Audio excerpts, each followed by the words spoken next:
কত প্রাচীন গল্পের শেকড় আঁকড়ে পড়ে থাকে এক একটা দালান। কোথায় তার উৎস, কি বা তার প্রমাণ, এসব ভুলে গিয়ে মানুষ বারবার থমকে যায় লোকমুখে শুনে আসা ভয়ঙ্কর কোনো পোড়ো বাড়ি বা রাজপ্রাসাদের সামনে। কৌতূহলী মস্তিষ্ক মাঝে মধ্যেই তাড়া দেয় সেই সব বাড়ির অন্দরে একবার ঢুকে দেখার জন্য, কিন্তু পরক্ষণেই কাঁপতে থাকে পা। আতঙ্কে। অভিশপ্ত প্রাসাদ।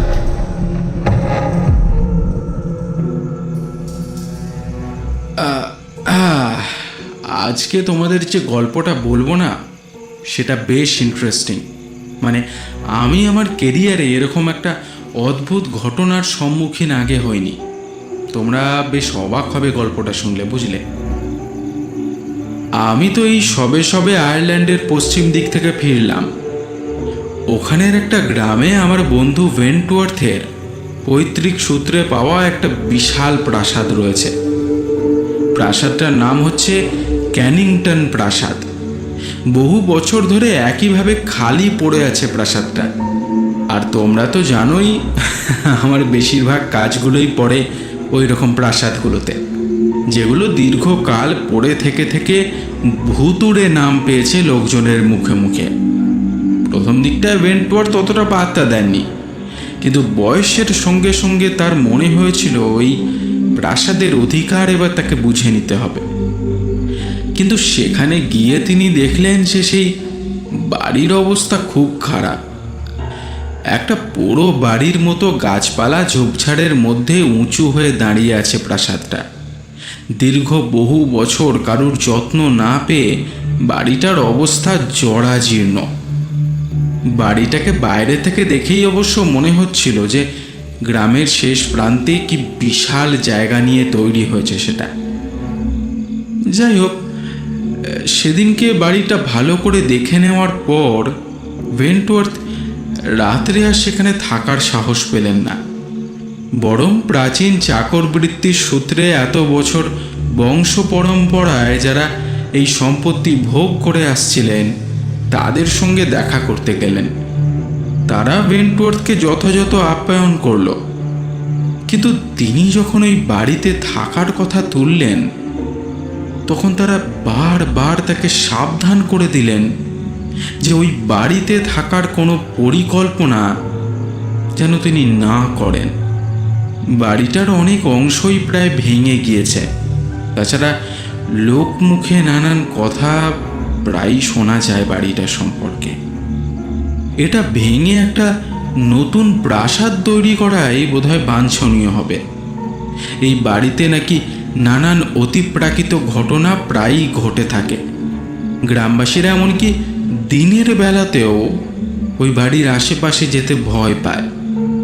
বেশ কয়েক বছর আগে অদ্ভুত দুটো মৃত্যু ঘটে গিয়েছে বাড়িটার মধ্যে। মাঝে মাঝে কিছু পথচারী বিশ্রাম নেওয়ার জন্য এবং রাত্রে বিনা পয়সায় থাকার জন্য ওই বাড়িতে থেকেছেন। তা গত কয়েক বছরের মধ্যে এরকমই দুজন পথচারী ওই বাড়িতে রাত্রে থাকতে যান এবং কোনোভাবে মারা যান, এবং তাদের মৃত্যুগুলো কখনোই স্বাভাবিক বলা যায় না। এরপর থেকে গ্রামবাসীরা আরও বেশি আতঙ্কগ্রস্ত হয়ে পড়েছে বাড়িটাকে নিয়ে। যে দুটো অস্বাভাবিক মৃত্যু ওই বাড়িতে ঘটেছে তাদের মৃত্যুর কিন্তু কোনো যথাযথ কারণ পাওয়া যায়নি। তাদের মৃতদেহ নাকি ওই বাড়ির ভিতরে হলঘরের মধ্যে পড়েছিল বহুদিন। এরপর সেগুলো আস্তে আস্তে দুর্গন্ধ ছড়াতে শুরু করে এবং গ্রামবাসীরা ভেতরে গিয়ে সেগুলোকে উদ্ধার করে। ওই গ্রামেরই একটা সরাইখানায় ভেন্টওয়ার্থ তার জিনিসপত্র নিয়ে উঠেছিলেন। রাত্রে খাওয়া দাওয়ার পর যখন সেই সরাইখানায় তিনি গেলেন, সরাইখানার মালিকও একইভাবে ভেন্টওয়ার্থকে প্রাসাদটা সম্পর্কে অনেক কিছু জানালেন। নানান অদ্ভুত শব্দ, কিছু মানুষের মৃত্যু এবং অস্বাভাবিক সমস্ত কার্যকলাপ বহু যুগ ধরে নাকি সেখানে চলে আসছে। তিনি একজন বয়স্ক মানুষ তাকে সরাসরি কিছুই বললেন না ভেন্টওয়ার্থ, কিন্তু তিনি ভালো করেই জানেন যে বছরের পর বছর পড়ে থাকা এরকম প্রাসাদগুলোর নামে এরকম বানানো গাঁজাখড়ি রটেই থাকে। বিশ্বের নানান বিখ্যাত জায়গায় বড় বড় প্রাসাদ সম্পর্কে এরকম ঘটনা আকছাড় শোনা যায়, আর এখানে একটা ছোট্ট গ্রামে এত বড় একটা প্রাসাদ এতদিন পড়ে আছে। এইসব গুজব রটা অসম্ভব কিছু নয়। ভেন্টওয়ার্থ ভালো মতোই বুঝতে পারছিলেন যে এত বছর পর ওই পুরো প্রাসাদে কোনো পরিবার নতুন করে থাকতে চাইছে। সেটা শোনার পর থেকে গ্রামের মানুষেরা বেশ শঙ্কিত হয়ে পড়েছে, এবং সেই জন্যই বারবার তাকে সবাই মিলে বারণ করছে যাতে তিনি সেখানে গিয়ে কোনো বিপদের সম্মুখীন না হন। বংশ পরম্পরায় প্রাপ্ত একটা সম্মান এবং বয়স্ক মানুষদের থেকে পাওয়া একটা নিখাদ স্নেহ বরাবরই তার মাথার ওপর রয়েছে। তিনি প্রথমটায় চুপ করে সবার কথা শুনছিলেন, কিন্তু একের পর এক গ্রামবাসীর কাছে নানান গুজব শুনতে শুনতে একসময় ভেন্টওয়ার্থ ক্লান্ত হয়ে পড়লেন। তিনি এবার সরাসরি বলে বসলেন, যে যাই বলুক ভেন্টওয়ার্থ এসব কথায় খুব একটা পাত্তা দেন না, এবং কারুর মৃত্যু বা কোনো শব্দ যে ওই বাড়িতে কোনো ভৌতিক ঘটনার জন্যই ঘটেছে তা একদমই তিনি বিশ্বাস করেন না। এবং তিনি আরও স্পষ্টভাবে সবাইকে জানিয়ে দিলেন যে যদি তার সঙ্গে কেউ ওই বাড়িতে গিয়ে এক রাত থাকতে চায় তাহলে তো ভালোই, নইলে তিনি একাই ওই বাড়িতে গিয়ে একটা রাত কাটিয়ে আসবেন এবং সমস্ত গ্রামবাসীকে প্রমাণ করে দেবেন যে ওই বাড়িতে এইসব অলৌকিক ভৌতিক অতিপ্রাকৃত ঘটনা কিছুই ঘটে না। বৃদ্ধ লোকটা এই কথা শুনে যেন আঁতকে উঠলেন। তিনি বারবার তাকে বোঝানোর চেষ্টা করতে লাগলেন যে বিপদ আসন্ন, কিন্তু ভেন্টওয়ার্থ তার সিদ্ধান্ত থেকে একেবারে অনড়।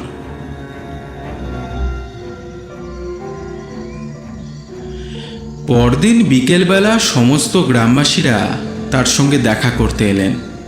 সবাই তো জেনে গিয়েছেন যে আজকের রাতটা তিনি পুরনো প্রাসাদেই কাটাবেন বলে ঠিক করেছেন।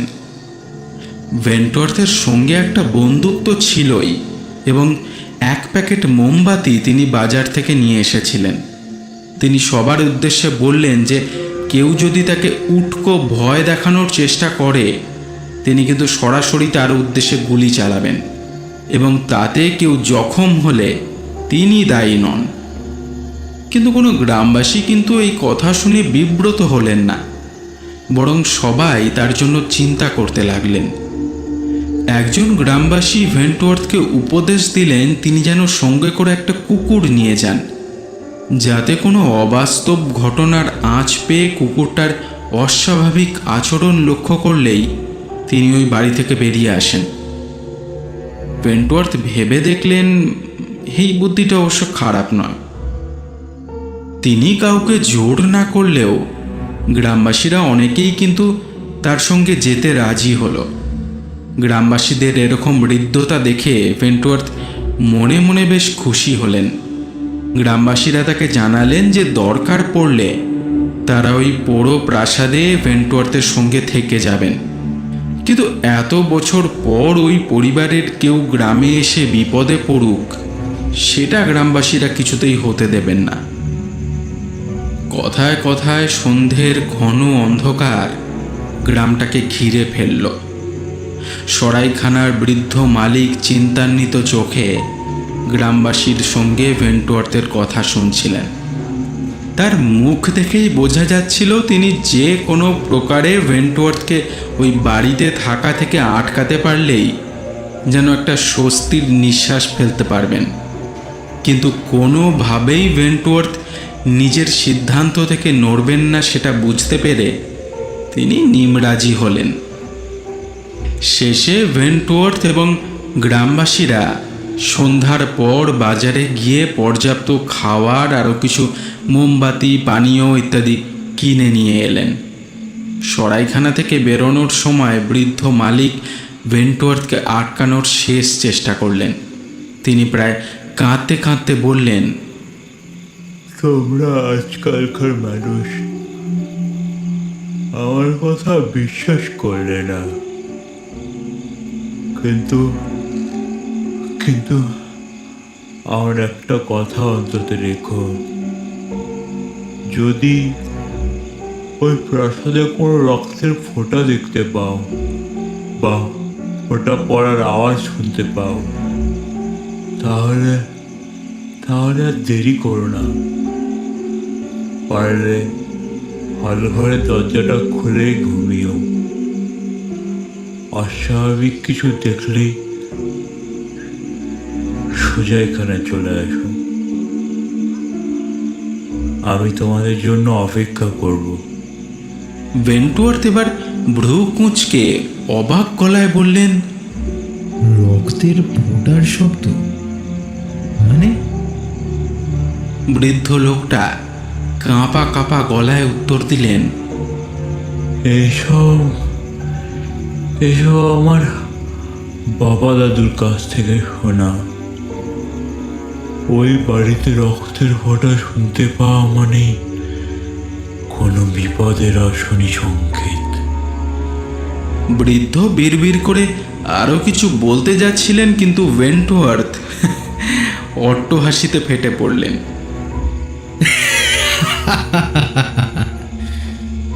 আচ্ছা আচ্ছা, আপনি একদম চিন্তা করবেন না। এই বয়সে রাত জেগে বসে থাকার কোনো মানে নেই। আপনি নিশ্চিন্তে ঘুমিয়ে পড়ুন, কাল সকালে আমরা অক্ষত অবস্থায় ঠিক ফিরে আসব। বৃদ্ধ মালিক ভেন্টুয়ার্থের হাসিতে যেন আরো কিছুটা বিষণ্ণ হয়ে পড়লেন। তাই যেন হয় ঠাকুর, সবাই নির্বিঘ্নে ফিরে এসো, তোমার ধারণাই ঠিক হোক, ওখানে যেন কোনো খারাপ ঘটনা না ঘটে।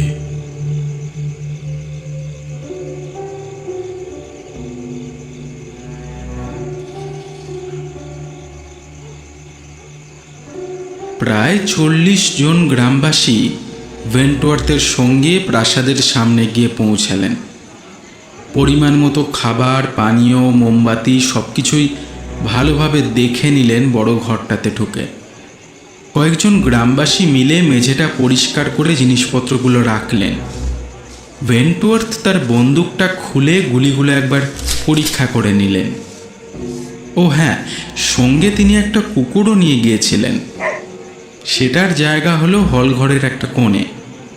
গ্রামবাসীরা বিরাট একটা হলঘরে নিজেদের জায়গা বেছে নিয়ে বসে পড়ল। নিজেদের মধ্যে গল্প গুজব করতে করতে অতিবাহিত হলো বেশ কিছুটা সময়। সরাইখানার বৃদ্ধ লোকটার কথা মতো ঘরে ঢোকার বড় দরজাটাকে খুলে রাখা হলো। প্রায় 3 ঘন্টা কখন যে হাসি ঠাট্টায় কেটে গেল বোঝাই গেল না। দ্বিতীয় রাউন্ড হুইস্কির বোতল খোলা হলো। সবাই হই হই করে কাটিয়ে দিল পুরো সন্ধে। একটা লোক তো আনন্দের বশে চিৎকার করে বলে উঠল, এই ভূত, কোথায় আছিস? এখানে থেকে থাকলে আমাদের সামনে এসে দেখা। ঠিক তখনই অদ্ভুতভাবে একটা বিস্ময়কর ঘটনা সবাইকে চমকে দিল। খুলে রাখা বড় ভারী দরজাটা আস্তে আস্তে নিজে থেকেই বন্ধ হয়ে গেল এবং কিছুক্ষণের মধ্যেই যেন একটা অদৃশ্য হাত দরজাটাকে আবার খুলে দিল। ভেন্টুয়ার্থ যেহেতু দরজাটার দিকেই তাকিয়েছিলেন, এরকম একটা ঘটনায় তার শিরদাঁড়া নিমেষে ঠান্ডা হয়ে গেল। তিনি পেছন ঘুরে দেখলেন সবাই ব্যাপারটা খেয়াল করেনি ঠিকই, কিন্তু অনেকেই সচক্ষে এই ঘটনা দেখে ভয়ার্ত চোখে দরজার দিকে তাকিয়ে আছে। ভেন্টুয়ার্থ তার বন্দুকটা শক্ত করে ধরে দরজার দিকে তাক করলেন। সঙ্গে সঙ্গে কুকুরটা কিছু একটা দেখে ভয় পেয়ে চিৎকার করে উঠল। এরপর হলঘরের সবার নজর পড়ল দরজার দিকে। হলঘরটার এবার একটু বর্ণনা দেওয়া প্রয়োজন। ঘরটার দক্ষিণ দিকের দেওয়াল প্রায় পুরোটাই জানলা দিয়ে ভরা। ঠিক তেমনি উত্তর দিকেও আবার অনেকগুলো জানলা, আর পশ্চিম দিকের দেওয়ালে রয়েছে ওই বড় দরজাটা। বাড়িতে প্রবেশ করার প্রত্যেকটা দরজাই বন্ধ করে রাখা। কুকুরটা হঠাৎ উত্তর দিকের দরজাগুলোর দিকে হেঁটে গেল। উত্তর দিকে বন্ধ দরজাগুলোর মধ্যে একটা নিজে নিজেই আস্তে আস্তে খুলে গেল। দরজার ভেতরের অংশ গাঢ় অন্ধকার। পুরো হল ঘর জুড়ে নেমে এসেছে একটা গভীর শূন্যতা। ভেন্টওয়ার্থ এবার তার বন্দুকটা সরাসরি বড় দরজার দিকে তাক করে চিৎকার করে উঠলেন। কে কে ওখানে? এক্ষুনি বেরিয়ে এসো, না হলে আমি কিন্তু গুলি চালাবো।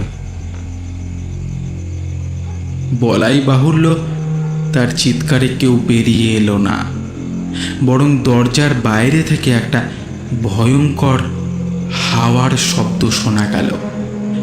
সবাই জড়সড় হয়ে দরজাটার দিকেই তাকিয়ে রইল। ভেন্টওয়ার্থ শূন্য দরজার দিকে একটা গুলি চালিয়ে দিলেন এবং সঙ্গে সঙ্গে বন্দুকে একটা গুলি ভরে নিয়ে কুকুরটাকে কাছে ডাকলেন। কিন্তু কিছু বুঝে ওঠার আগেই হলঘরটার এক কোণে রাখা 3টে মোমবাতি একসাথে নিভে গেল। ঠিক তার পরেই ঘরের বাকি মোমবাতিগুলো একে একে নিভে যেতে শুরু করলো। এত বড় ঘরটার একটা অংশ নিমেষে ঘুটঘুটে অন্ধকার হয়ে গেল। ঘরের মধ্যে বসে থাকা লোকজন নিমেষে উঠে দাঁড়িয়ে নিজেদের যথাসম্ভব একে অন্যের কাছে রাখার চেষ্টা করলেন। কেউ একটা শব্দ উচ্চারণ করছে না। ভেন্টওয়ার্থ রীতিমতো অসুস্থ হয়ে পড়ছিলেন। আমার এরকম অভিজ্ঞতা আগেও হয়েছে অনেকবার। আমি জানি এই সময়টা কেমন লাগে। কিছুক্ষণ যেতে না যেতেই ভেন্টওয়ার্থের হাতে কিসের যেন একটা ছিটে এসে লাগলো। আরও কয়েকজন সেদিকে তাকিয়ে রক্ত রক্ত বলে চিৎকার শুরু করলো। জ্বলন্ত মোমবাতিগুলোর মধ্যে বেশিরভাগ মোমবাতি নিভে গিয়েছে। সমস্ত হল ঘরটা যেন একটা অন্ধকার অতল সমুদ্রে ডুব দিল। কুকুরটা ভয়ে সজোরে এক টানা চিৎকার করতে লাগলো। পুরো জায়গা জুড়ে এখন শুধুই ভয়ঙ্কর শূন্যতা। গ্রামবাসীরা আর কিছু না ভেবে পাগলের মতো দৌড়াতে শুরু করলো এবং সোজা ওই বড় দরজা দিয়ে বেরিয়ে গেল। কিন্তু ওই বড় প্রাসাদের বাইরেও ততটাই অন্ধকার এবং ঝোপঝাড়ে ভর্তি। ভেন্টওয়ার্থ তাদের সঙ্গে ছুটতে ছুটতে বেরিয়ে এলেন। কেউ একজন বাইরে থেকে ঘরের দরজা বন্ধ করে দিলেন। কুকুরটা যে ঘরের মধ্যেই থেকে গেল সে কথা আর কারো খেয়াল থাকলো না। অবশ্য এই অবস্থায় সেটা খুবই স্বাভাবিক।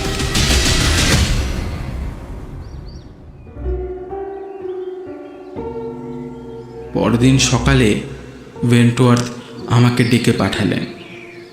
ওর সঙ্গে আমার পরিচয় খুব বেশি দিনের নয়, কিন্তু ওর মতো এরকম সাহসী মানুষকে ভয় পেতে দেখে সেটাকে আমি হালকাভাবে নিতে পারলাম না।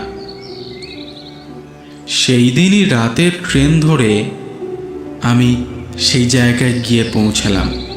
তারপর ভেন্টওয়ার্থের দেওয়া ঠিকানা অনুযায়ী পৌঁছালাম সেই সরাইখানায়। যাই হোক, পরদিন সকালেই ভেন্টওয়ার্থ আমাকে ওর প্রাচীন প্রাসাদে নিয়ে গেল। সেই বাড়ির চারপাশের পুরো এলাকা এত ঘন ঝোপঝাড়ে ভরা যে কোনো সুস্থ স্বাভাবিক মানুষ দিনের বেলাতেও সেখানে থাকতে ভয় পাবে। একটা প্রাচীন রূপ নিয়ে গাছপালার মাঝে দাঁড়িয়ে আছে সেই পুরনো বাড়িটা। বাড়িটার দেওয়াল, দীর্ঘকাল না খোলা জানলাগুলো বাইরে থেকে দেখে সত্যি ভুতুড়ে বলেই মনে হয়। হলঘরটা কিন্তু সত্যিই বিশাল। দিনের আলোয় পুরো ঘর আলোকিত হয়ে আছে। ঘরের এক কোণে তাকিয়ে আমরা দুজন আঁতকে উঠলাম। একটা কুকুর ঘাড় ভাঙা অবস্থায় মরে পড়ে আছে। ভেন্টুয়ার্থ আর আমি দুজনেই ওই কুকুরটাকে দেখে কষ্টে চোখ বুজে ফেললাম। তখনকার মতো ফিরে এসে আমরা সরাইখানায় খানিক বিশ্রাম নিলাম। দুপুরের দিকে আবার ওই প্রাসাদে একবার গেলাম, মানে ওই হলঘরটাকে আর একবার একটু ভালো করে পরীক্ষা করার জন্য। হলঘরের এখানে সেখানে আগের দিনের খাওয়া হুইস্কির বোতল, মোমবাতি, কিছু খাওয়ার দাওয়ার এসব পড়ে আছে, কিন্তু ভালোভাবে খুঁটিয়ে দেখেও আমি অদ্ভুত কিছু খুঁজে পেলাম না। এমনকি হলঘরটার বাইরে চারপাশে কোথাও অস্বাভাবিক কিছু নেই। এভাবে খোঁজাখুঁজি করতে করতেই আমার প্রায় 3 সপ্তাহ কেটে গেল। আর তোমরা তো জানোই যে যে কোনো কেসে আমার কাছে সময়টা খুব জরুরি। এর মধ্যে গ্রামবাসীদের কাছে ওই বাড়িটার ভুতুড়ে গল্প শুনতে শুনতে আমিও বিরক্ত হয়ে পড়লাম। কিন্তু এক মুহূর্তের জন্য কিচ্ছু অস্বাভাবিক দেখতে পেলাম না। আরও কিছু রাত্রি এভাবেই কেটে গেল। কিছুতেই কোনো অস্বাভাবিক ঘটনার আঁচ না পেয়ে আমি শেষমেশ ঠিক করলাম যে ওই প্রাসাদের বড় হলঘরটায় এবার আমি এক রাত কাটিয়ে দেখি। অবশ্যই যথাসম্ভব ব্যবস্থা নিয়ে তবেই রাত্রে থাকতে যাব, কিন্তু অযথা একগাদা লোক সঙ্গে রাখাটা বোকামো হবে। ভেন্টওয়ার্থকে আমার সিদ্ধান্তের কথা জানাতে তিনি যেন একটু ভয় পেয়ে গেলেন। এই রকমই সাহস করে তিনিও একদিন ওই ঘরে রাত্রিবাসের জন্য গিয়েছিলেন। এবার তিনি নিজেই আমাকে বারণ করলেন, অনুরোধ করলেন এরকম ভয়ঙ্কর সিদ্ধান্ত আমি যেন না নিই। অবশেষে নিজের অনেকগুলো পূর্বের অভিজ্ঞতা তাকে বলে কোনো রকমে তাকে রাজি করালাম। বিকেল হতেই কাছাকাছি সদরে গিয়ে কিছু দরকারি জিনিসপত্র কিনলাম আর থানায় গিয়ে দেখা করলাম। পুলিশকে সব কথা খুলে বলায় প্রথমটায় তারা রাজি হলেন না। তারপরে অনেক অনুনয় বিনয় করার পরে 6 জন কনস্টেবলকে তারা আমাদের সঙ্গে থাকার ব্যবস্থা করে দিলেন। কনস্টেবলদের কাছে নিজেদের বন্দুক থাকবে, এরকম একটা আনঅফিসিয়াল কাজ লুকিয়ে করার জন্য আমাকে কিছু টাকা পয়সা থানায় দিতে হলো। যাই হোক, সন্ধে না হতেই পুলিশের লোকেরা আমাদের দেওয়া ঠিকানায় এসে পৌঁছে গেল। আমরাও সমস্ত প্রয়োজনীয় জিনিসপত্র নিয়ে হলঘরে প্রবেশ করলাম।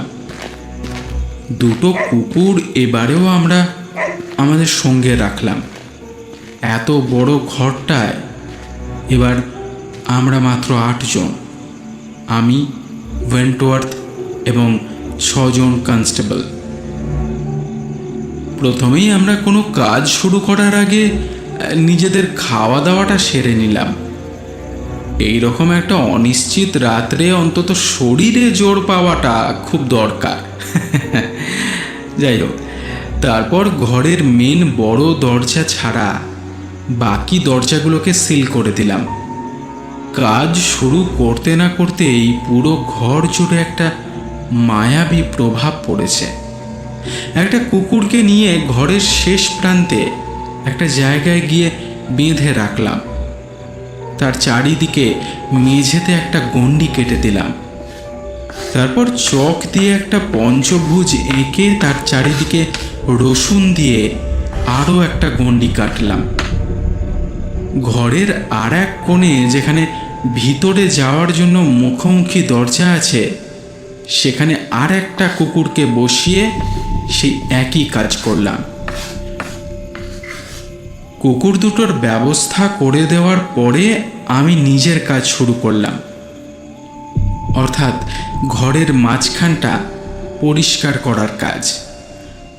6 জন কনস্টেবল এবং ওয়েন্টওয়ার্থ এই সময় আমাকে যথাযথ সাহায্য করছিলেন।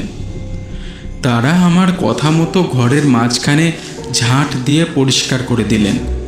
যেটুকু জিনিস রাখা ছিল সরিয়ে নিয়ে গিয়ে ঘরের এক কোণে জড়ো করে দিলেন। এরপর আমি আমার মোমবাতির প্যাকেটটা খুলে প্রত্যেকটা দরজার সামনে একটা করে মোমবাতি জ্বালিয়ে দিলাম। ঘরের প্রত্যেকটা কোণেও একটা করে মোমবাতি জ্বালালাম।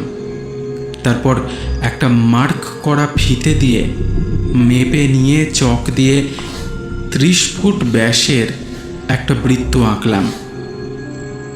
কনস্টেবলরা আর ওয়েন্টওয়ার্থ দেখলাম খুব ভালো করে আমার কাজ লক্ষ্য করছেন।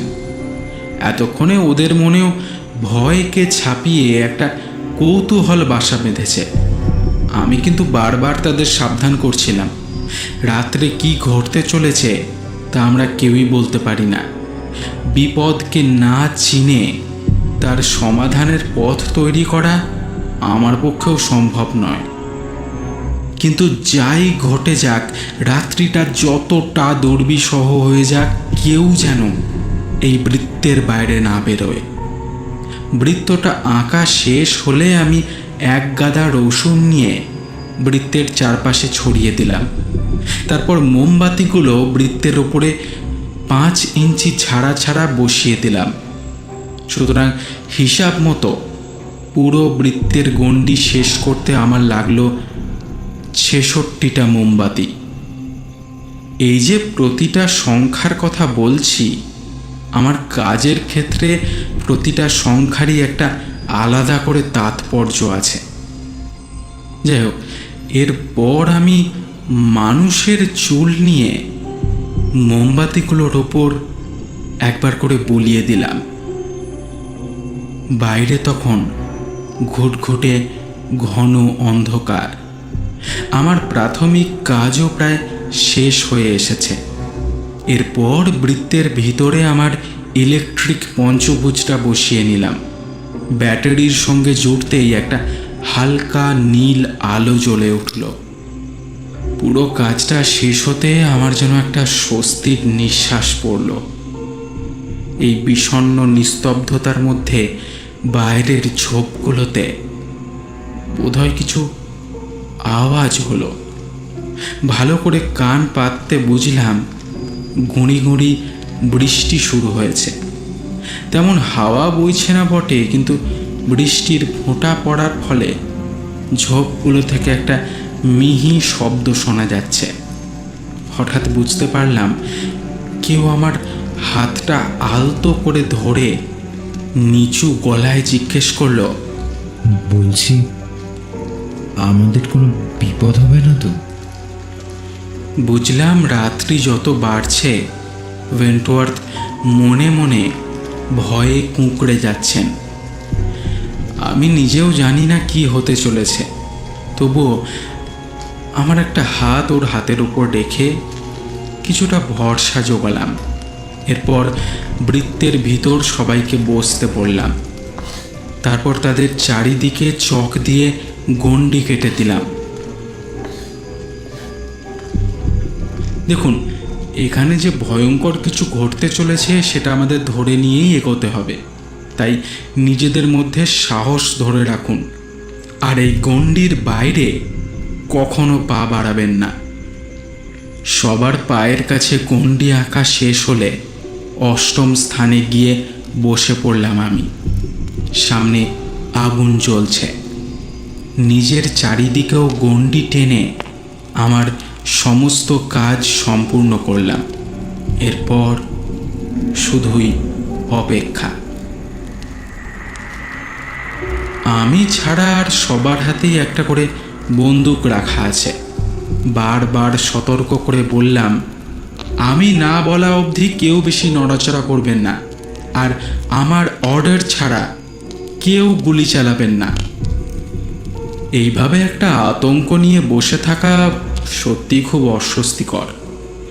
পঞ্চভুজের নীল আলো ঢেকে গিয়েছে এতগুলো মোমবাতির আলোয়।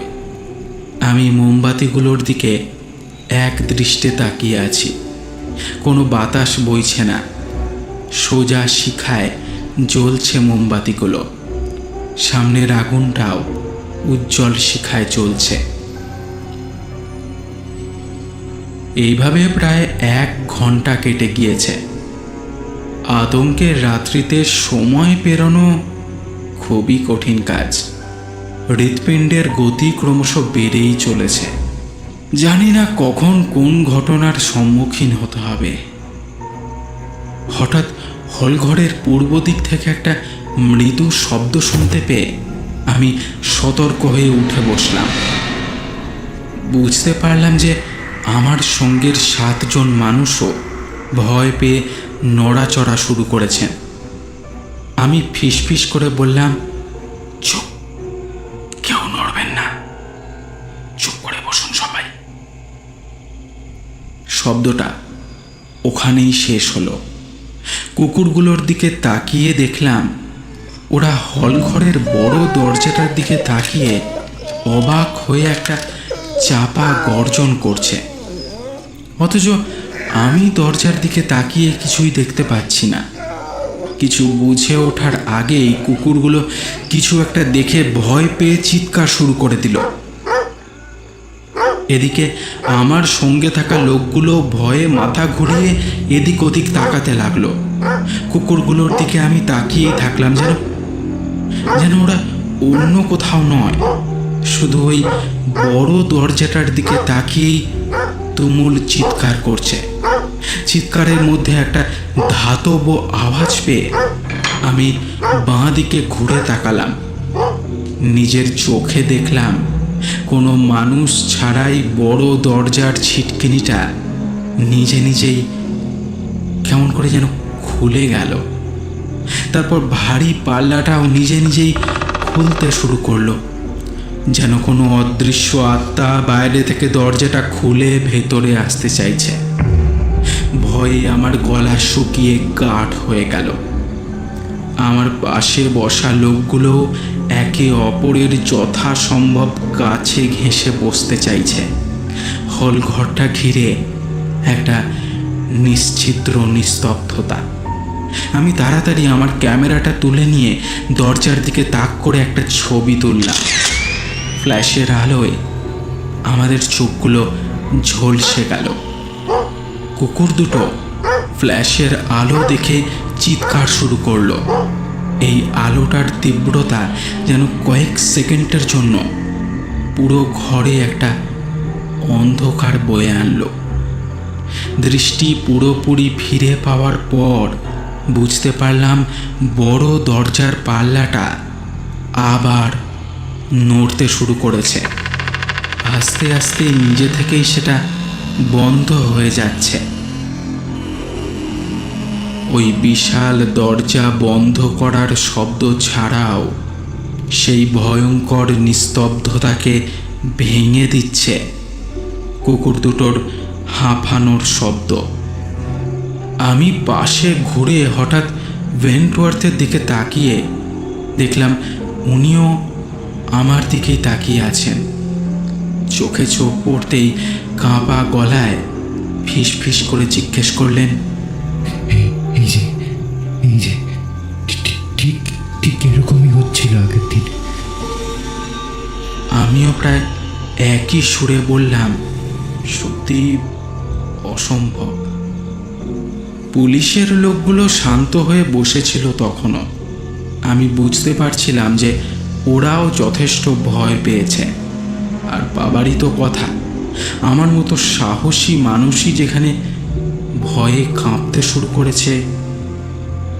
আমার পাশে যে কনস্টেবলটা বসেছিল তার দিকে ঘাড় ঘুরিয়ে নিচু গলায় বললাম, যা খুশি হোক, আপনারা কিন্তু এই গণ্ডির বাইরে বেরোবেন না।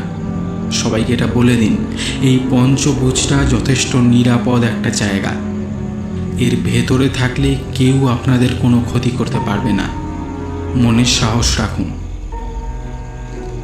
সময় যে কতটা গড়িয়েছে তার কোনো হিসাব নেই। কখন যেন কুকুরগুলো চিৎকার বন্ধ করে দিয়েছে।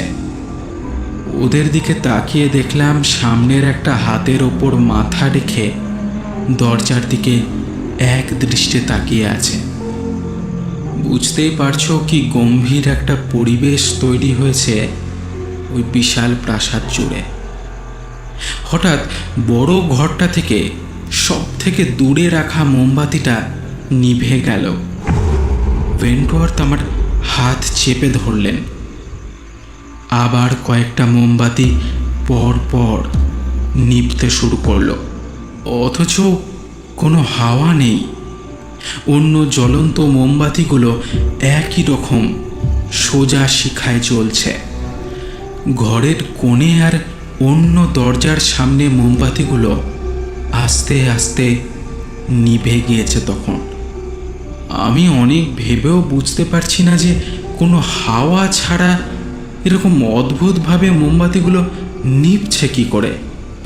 আমি আবার ক্যামেরা তুলে আন্দাজে দুটো ছবি তুললাম।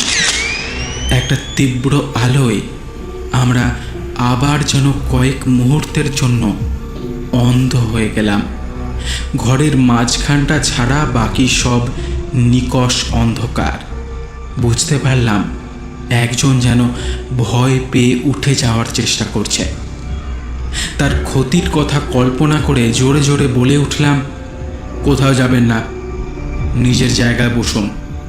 এখান থেকে উঠলে সবটা কিন্তু আমার হাতের বাইরে চলে যাবে। কিছুক্ষণের মধ্যেই আবার আমার দৃষ্টি ফিরে এলো। হলঘরের চারিদিকে ভালো করে চোখ বোলাতে লাগলাম, কিন্তু আশ্চর্য হওয়ার মতো সত্যি কিছু নেই। শুধু ঘরের অনেকটা অংশ এখন অন্ধকার হয়ে গিয়েছে। হঠাৎ ঘরের মাঝে জ্বালানো মোমবাতিটা নিভে গেল। এরকমভাবে আগুন নিভতে আমি কখনো দেখিনি আগে। যেন একটা অদৃশ্য দানব শুষে খেয়ে নিল আগুনটাকে। একমাত্র নিভতে বাকি ছিল ঘরের মধ্যেকার ওই বৃত্তের ওপরে রাখা মোমবাতিগুলো, কিন্তু সেটাও আর বেশি সময় নিল না। ঠিক স্লো পয়জনিংয়ের মতো একটু একটু করে মোমবাতির নিভে যাওয়া যেন আমাদের শরীর মনের সমস্ত জোরকে মেরে ফেলেছে। পুলিশের একজন আবার নড়ে উঠল। আমি অনবরত তাদের সাবধান করে যাচ্ছি। তখনও জানি না গণ্ডির ভেতরে থাকলে আদৌ কি আমরা নিরাপদ আছি। অনেকটা সময় পেরিয়ে গেছে। একইভাবে ভয়ে কাঁপছি আমরা সবাই। অন্ধকারের মধ্যেই ঘরের ভেতরটা বারবার দেখার চেষ্টা করে চলেছি। সমস্ত মোমবাতি তখন নিভে গিয়েছে। শুধু ইলেকট্রিক পঞ্চভুজটার ওই দুর্বল মিহি নীল আলো আমাদের শেষ অস্তিত্বটুকু ধরে রেখেছে। আমার মাথা যেন কাজ করছে না আর। নিজের হার্টবিট নিজেই শুনতে পাচ্ছি, কিন্তু এখান থেকে বেরোনোর মতো স্পর্ধা আমার আর নেই। আমি ক্যামেরাটা হাতে নিয়ে চুপ করে বসে থাকলাম। আমার হাত দুটো ঘামে ভিজে গিয়েছে। একবার ওয়েন্টওয়ার্থের দিকে তাকালাম। এই মৃদু আলোয় ওকে অল্প অল্প দেখতে পাওয়া যাচ্ছে। স্থির হয়ে বসে আছেন তিনি। নিস্তব্ধতা আবার ভেঙে গেল একটা শব্দে। ঘরের দুটো দিক থেকেই একই রকম আওয়াজ পাওয়া যাচ্ছে। এই শব্দটা আমার কাছে নতুন কিছু নয়, এটা তো সিল ভেঙে ফেলার শব্দ। আমি তাড়াতাড়ি ক্যামেরাটা নিয়ে আবার একটা ছবি তুললাম। একটা চাপা ভয় মেশানো উত্তেজনা ফিরে পেয়েছি আমি। একটু পরেই বুঝতে পারলাম সিল করা দরজার পাল্লাগুলো এখন হাট করে খোলা। এরপরেই এলো সেই বহু প্রতীক্ষিত শব্দটা, একটা তরলের ফোঁটা পড়ার শব্দ। কিছুর যেন একটা ফোঁটা পড়ছে ওপর থেকে। টুপ টুপ টুপ। বুঝলাম এ আর কিছুই নয়, রক্তের ফোঁটা। কয়েকটা এরকম ফোঁটা আমার গায়েও এসে পড়ল। ভালো করে দেখে বুঝতে পারলাম যে পঞ্চভুজের ভেতরেও ফোঁটা পড়া বন্ধ হয়নি। হালকা নীল আলোয় দেখতে পেলাম পঞ্চভুজটার ওপরেও লাল রঙের ফোঁটা পড়েছে কয়েকটা। ফোঁটা পড়ার সেই টপ টপ শব্দ ছাড়া আর কোনো শব্দ নেই। পঞ্চভুজ পেরিয়ে যে শক্তি প্রবেশ করতে পারে তার বিশালতার পরিচয় বুঝে শিউরে উঠলাম আমি। সত্যি সত্যি সেই আদিম শক্তি হয়তো কিছুক্ষণের মধ্যেই গ্রাস করে ফেলবে আমাদের। হঠাৎ একটা কিছু চিৎকার শুনে চমকে উঠলাম। একজন মহিলা তারও স্বরে চিৎকার করলে যেমন শুনতে লাগে ঠিক সেরকম। একজন কনস্টেবল আর সেখানে দাঁড়িয়ে থাকতে পারলেন না। নিজের প্রাণ রক্ষার তাগিদে বড় দরজাটা দিয়ে ছুটে বাইরে বেরিয়ে গেলেন। আমি আর কাউকে বাধা দেওয়ার মতো সাহস পেলাম না। মোমবাতি, পঞ্চভুজ, রসুনগুলো পায়ে করে মারিয়ে দিয়ে সবাই একসাথে বাইরে বেরোনোর জন্য প্রাণপণে ছুট দিলেন। আমি নিজেও আর অপেক্ষা করার দুঃসাহস পাইনি। ওদের পেছন পেছন আমিও হলঘর থেকে বেরিয়ে এলাম। বাইরের ঘন অন্ধকার, ঝোপঝাড় কিছু তখন আর খেয়াল নেই, শুধু বাড়ির চৌহদ্দি পেরোনোর অপেক্ষা। তখন আর দাঁড়াবার ক্ষমতা নেই আমার। পড়ি কি মরি করে এক দৌড়ে এসে পৌঁছালাম একেবারে সরাইখানার দরজার সামনে।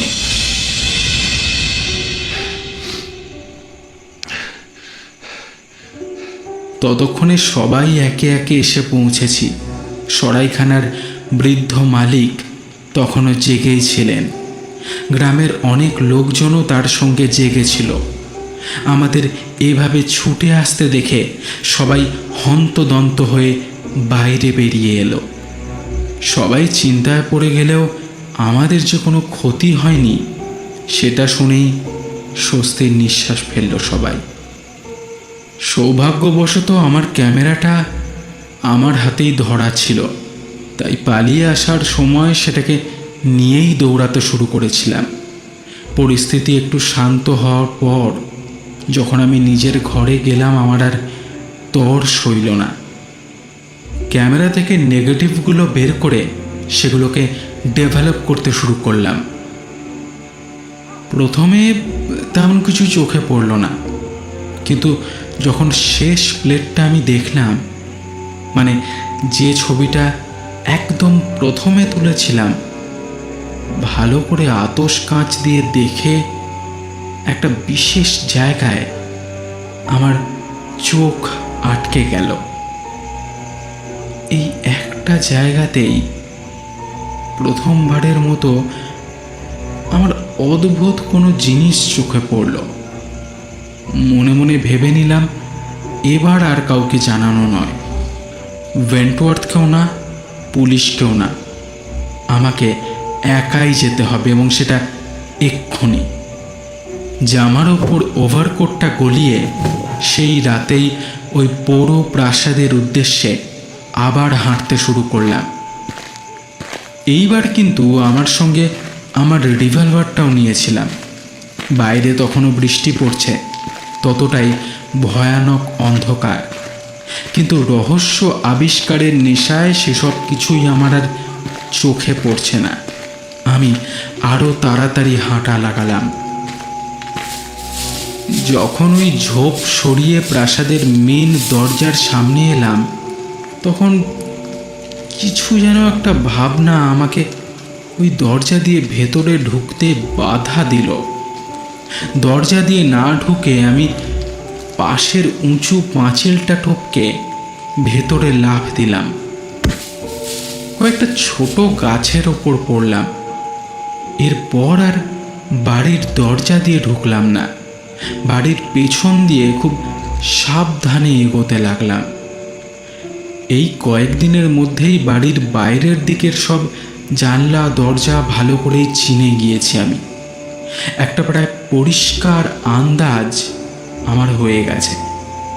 ওইদিকে রান্নাঘরের পাশ দিয়ে যে একটা সিঁড়ি আছে সেটা আমার জানা। ওই সিঁড়ি দিয়ে আমি ওপরে উঠতে শুরু করলাম। উঠে বাঁ দিকে তাকাতেই চোখে পড়ল একটা লম্বা ফাঁকা করিডোর।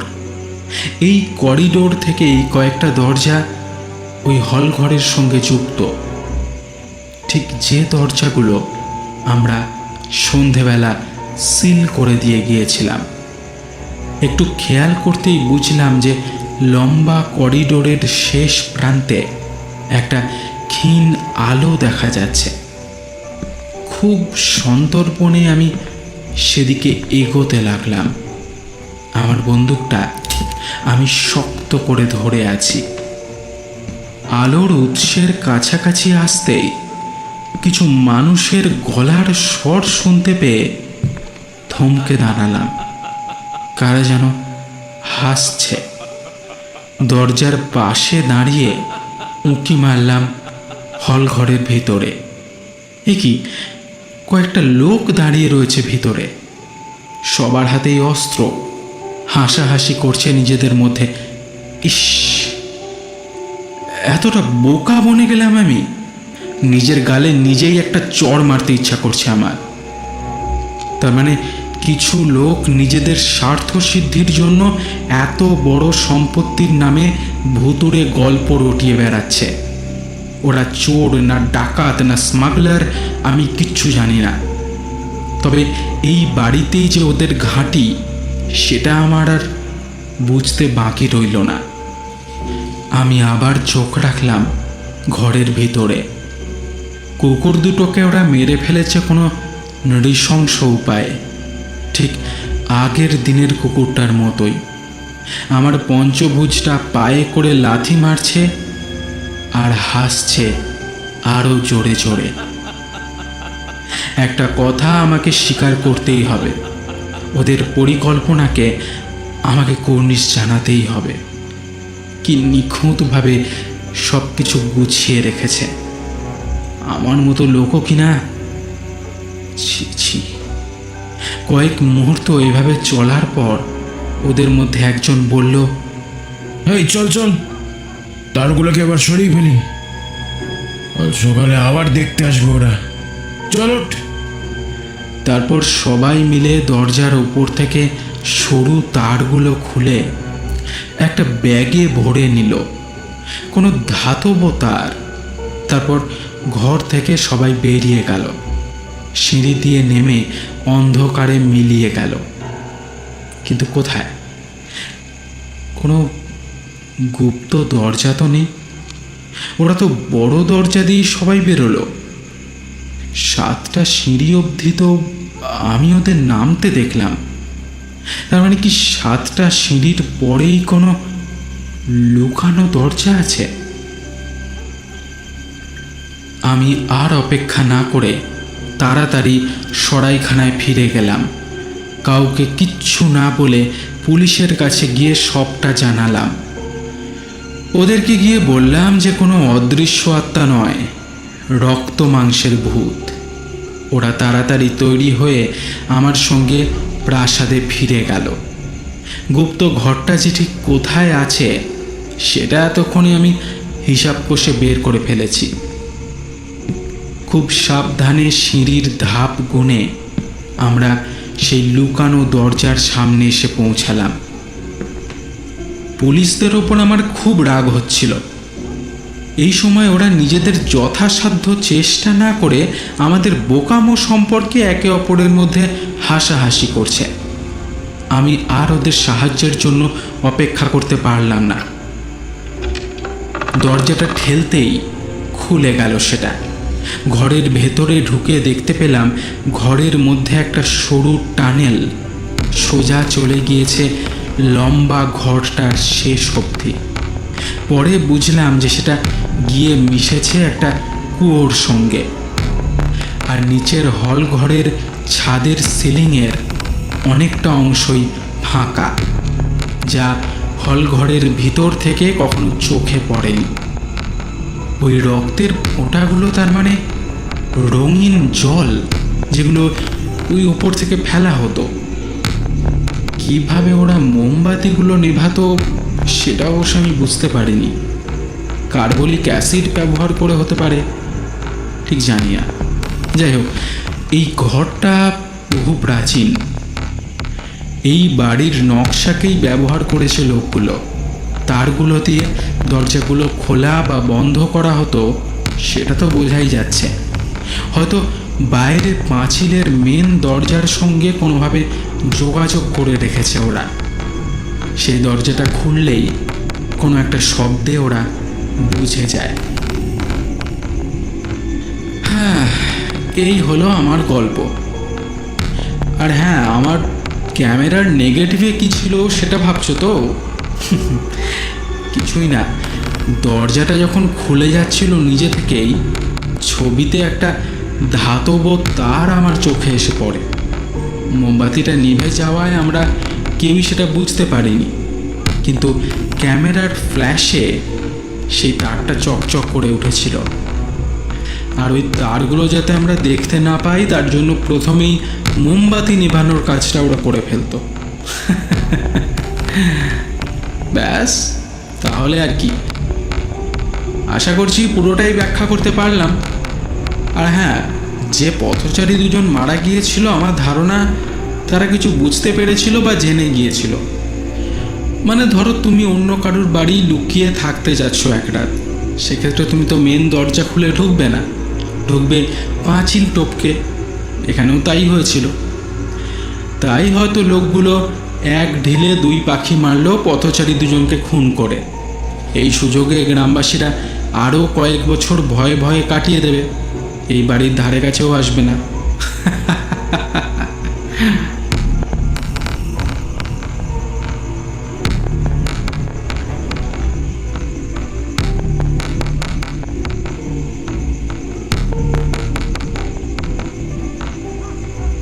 কথা শেষ করে একটা দীর্ঘশ্বাস ফেলে কার্নেগি চেয়ার ছেড়ে উঠে দাঁড়ালো। তারপর একটা সিগারেট ধরিয়ে বুদ্ধিদীপ্ত চোখে তাকিয়ে থাকলো জানলার বাইরে।